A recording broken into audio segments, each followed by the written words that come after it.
Ahojte, nechcem byť nejaký múdry ani nejaký príliš dlhý, ale nechcel som sa cez víkend k tomu nejak zvlášť vyjadrovať to, čo sa stalo v ten piatok. Bol som aj s mojou ženou sa trošku wellnessiť, tak nechal som všetky tie negatívne záležitosti niekde mimo.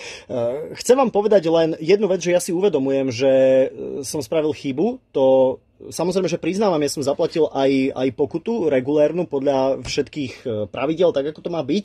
Len čo sa mi keď nepáčilo a pozorne som to sledoval, je, že ako všetci ostatní známi, neznámi, je to absolútne jedno, sa v podstate tvárili ako keby ich sa to netýkalo, ako keby to oni nikdy nerobili, či sú známi, neznámi. Ja si osobne myslím, že to robia všetci. Teraz ja len som tak akože browsoval, hej, zoberte si Pilsiho tiež napríklad, Maťo Zrebný, akože ja nechcem byť úplne konkrétny, ale netvárme sa aj vy známi ľudia, že vás Netvárte sa, že sa vás to netýka. Podľa môjho názoru to robí 98%, 99% všetkých Slovákov. Robí niečo s telefónom za volantom, nie nutne telefonujú, ale robia úplne veci, browsujú. Takže máme podľa môjho názoru všetci maslo na hlave a za to, čo sa v piatok stalo, nie len ja. No, to je to, čo som chcel povedať. Saifa, to fakt mi musia ľudia poslať nejaké videá, kde ma spomínaš? Čo si ma neoznačil? A vôbec, čo ma ťaháš do tvojej pokuty, čo ja s tým mám pre Boha? Kamoško, vôbec sa nerozčuluj, ja som spontánny človek, to znamená, že to meno tvoje konkrétne len tak zo mňa vyšlo, lebo si pamätám, že si to robil. Nerozčuluj sa, prosím. Fakt.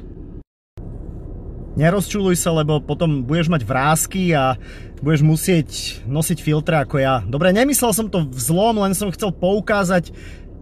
Akože nie som len ja v tom, do čerta, tak všetci sa tvária.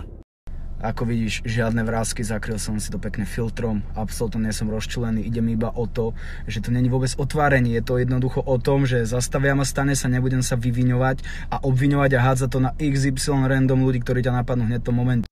A ďalší fakt je ten, že stále som ja lepší šofér na telefóne, ako ty, keď máš obe ruky na volante, chápeš? Ale akože ešte jebať, ne? Zase tu budem hádať s nejakým youtuberom a zase budem mať zaspomalený celý Instagram, no môžem to jebať na storkách, ktoré žiť. Nič, však buď taký frajer, zober si to svoje autičko, povedz kedy a poď von. Saifa, na jednu stranu hovoríš, že ako si není spokojný s tým, že to robí každý, že sa nejedná iba o teba a aj napriek tomu ma spomenieš. Áno, robil som to, ale ak ma sledujete, tak viete, že už dlhšiu dobu nerobím storky tohto typu, lebo si uvedomujem závažnosť celej tej situácie.